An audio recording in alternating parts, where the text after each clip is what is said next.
Hey, soul friend.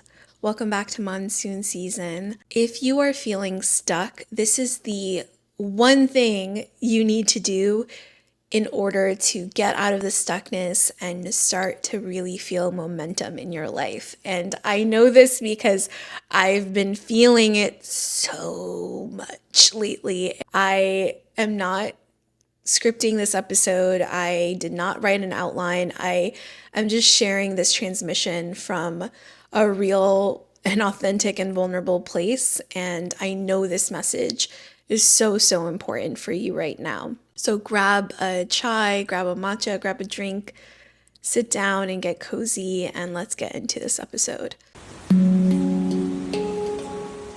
If you are feeling stuck or in this season of just feeling so blah about everything and feeling a little bit kind of stuck in the motions and just in a rut, the one thing that I need you to do is take a risk.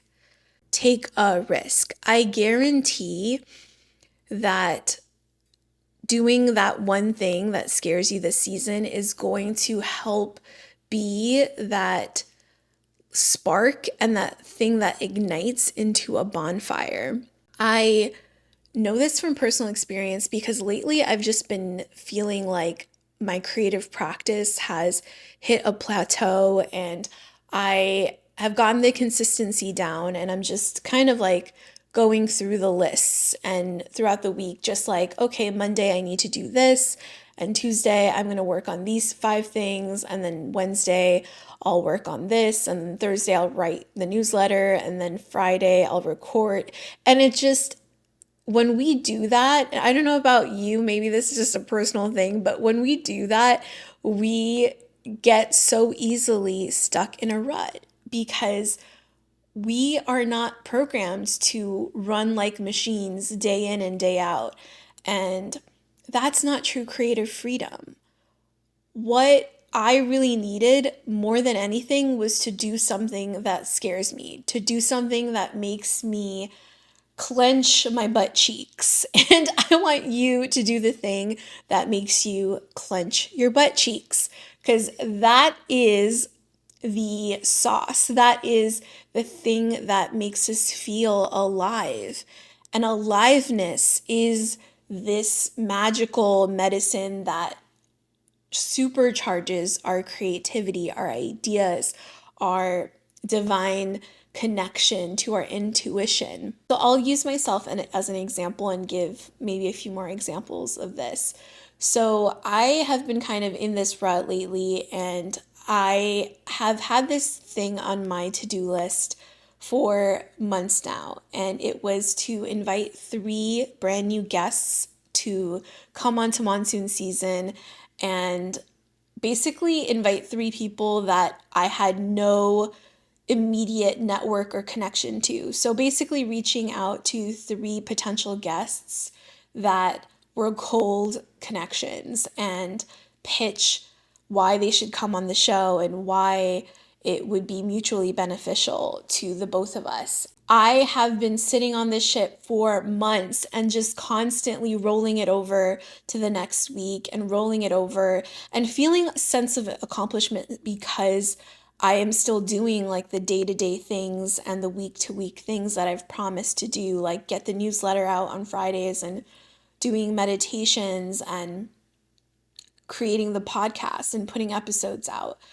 And I love doing solo episodes, but I really truly miss interviewing and being able to craft questions and be in full presence and resonance with another human being and help extract their hero's journey and be able to like be in community with a person. And I've just been sitting on it because it scares me. It makes my butt cheeks get real clenched, and I have constantly just keep rolling it over. And today I was like, no, no, no, Aisha, no more. No more of this tomfoolery. We are going to get these pitches out today. And so I made a list of 3 people, And all three of them are people that I don't know personally or I don't have any sort of connector or contact for. And so I was like, how are we going to do this? And I thought to myself, I do not fucking like a template. I don't want to be that person who has like, a chat GPT or Claude written fucking template. I don't want to look at what other people are doing or writing online about how to pitch podcast guests. I don't know how to do this because the only people I've invited in the past as podcast guests, which is still incredible to me, are people that I had a personal connection with. So it felt very organic. And so I decided I'm going to do it my way and not make a system or make a protocol for myself that will trip me up and make me even more nervous and make the butt cheeks tighter and tighter. So I decided that for the first person, I was like, okay, I'm just going to write them a letter and make it as personal as possible. Let them know what inspired me about their work, how they've helped me, how they've really helped how I've implemented their wisdom into my work, and how much I really want to highlight their story and all the areas of their story that I feel like are underrated and that haven't been really talked about on other interviews and podcasts. I sent that one out. Butt cheeks released a little bit after that. The second person is someone I've been DMing with on Substack, and she reached out and asked for some help with some copywriting, and I helped with that. And I just felt this intuitive thing, like she's doing a lot of similar work to me. And I saw some videos of her speaking, but I haven't seen her do any long form content. And so I just felt this intuitive push to be like, let's sit together and talk. And it just purely off intuition. And so I just shot my shot. Is that is that right? I went for it and I responded to her and I was like, listen, I feel like my intuition is telling me to invite you as a guest on this podcast. I think you would be a great guest for this and this reason and so, and I did that. Second, check. The third person is someone that I have been watching their YouTube videos and their channel for over a year and is a philosopher from Australia that has been growing really, really quickly on so many different platforms. And I just have so much adoration for. And so I was like getting tripped up in my head about like what to write. And he is such a great writer. So I was just in my head. So I thought, like, what can I do to truly stand out? And so I decided that I'm going to just send him a voice note as if he were my friend. Because my closest friends and I, we voice note each other like little 7-8 minute mini podcasts. So I felt like I wanted him to get my energy. And so I just picked up my fucking phone and voice noted a message from the heart about what his work has meant to me. And again, the areas that I feel like are deeply underrepresented in his work, and specifically getting to investigate and hear his hero's journey and highlight him and how he really got here. And as a fan and as an audience member and as his target audience, I want to be the person who helps share his story and give him his flowers on the podcast. And so I sent him that voice note and sent it via DM on Instagram in a voice note file and crossed my fingers, and the butt cheeks are relaxed. So today I tackle those 3 guests that I've been sitting on for months and months and months and having so much resistance to. And I feel like I'm on fire. I'm on fire. And it's not because I got a yes. I haven't heard back from anyone. I might get no's. I might get a mixed bag of yes and no's. But what I'm trying to share is the act of taking a risk itself is the reward. So we think that it's getting the yes is going to get us excited and high. And I know I'll be very grateful for the yeses and the nos and everything in between. But the true momentum is actually coming from the spark, that flint that we are hitting with the sticks and the stones and stuff like that. I don't know, I've been watching Survivor, so that imagery is coming up, is like you are hitting that flint so perfectly at the right angle, and it just ignites this fire that has been dormant because you've been just going through the motions and in a lull, because you're just trying to be a hamster on a wheel, just churning things out week in and week out. And I don't know about you, but I don't want to live that way. And I want to share this message because there is something either on your list or in your subconscious mind that has been sitting there, that has been kind of there, just being itchy as hell, and you haven't been scratching the itch. There's this thought, this lingering thought that keeps coming back to the forefront of your mind, that keeps telling you, like, do this thing, or this is a thing that I should do, but fear gets in the way, responsibility, timing, all these things get in the way. And I want you to know that getting all of your to-dos this week done and doing the churn of your normal day-to-day work to keep things afloat is not going to do anything for you. If your consistency has to suffer just a little for you to get that bigger thing that scares you done, make it happen. Make it happen, because that thing is going to just supercharge your creativity and help really propel you into the next idea, into the next level up, the next iteration and evolution of you. Another example that might seem so kind of unconventional, but is something that truly worked and something that is coming to mind right now, is when I was working with a client one-on-one, and she came to me and she was feeling very unclear and stuck about like what she wanted to do in entrepreneurship, but she knew that she wanted to teach and be an entrepreneur, but didn't know exactly the mechanism and the how or the what she wanted to do. I specifically gave her this one homework assignment, which was to do one thing that scares you. And I thought maybe she was going to say, okay, swim with sharks, or go on an open mic night and read poetry or something. And what she said actually made me laugh so much, and was just so random. I didn't even think it was something that you could be afraid of, but she said, paint my office.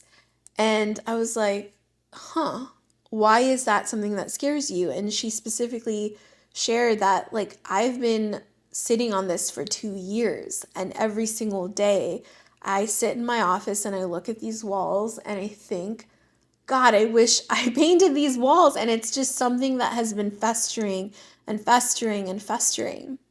So her divine homework assignment was to do that one thing that you've been procrastinating, that one thing that you're afraid to do right now that's causing that ache in your soul. And for her, it was to paint the walls of her office.